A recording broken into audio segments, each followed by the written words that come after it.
Old Groaner. James was feeling sorry for himself. "I'm getting old," he grumbled to the other engines one morning. "I can't get about like I used to. It's alright for you younger ones, but my wheels are getting stiff." Edward, Gordon and Henry had all been on the Fat Controller's railway for much longer than James, but they didn't say so. At last, Henry got tired of James's complaining. "Poor old Groaner," he said. "It's no use you just sitting there and moaning. Why don't you tell the Fat Controller that you're past it?" James didn't like that idea.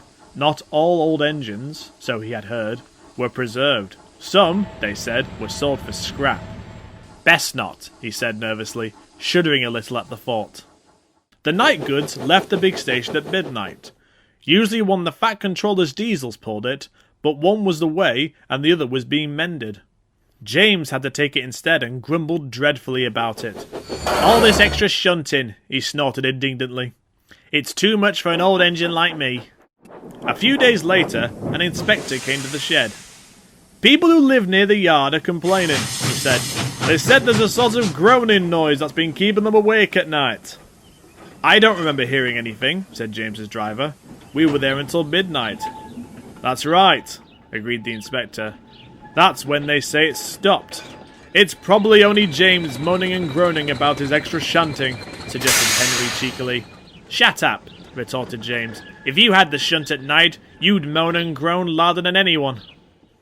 That night, James's driver and fireman listened carefully. "It is you, James," they said at last. "Your brake blocks aren't holding your wheels properly, and when they rub against each other, they make a groaning sound." "Oh dear," said James mournfully. The Fat Controller acted at once. "I can't have complaints about my railway," he ordered. "Donald and Douglas shall take turns on the midnight goods until the diesels return. James must have his brakes seen to at once." James was pleased not to have to pull the midnight goods, and even happier at not having to shunt in the night. But even though his brakes were mended, the nickname Old Groaner stuck for several weeks afterwards.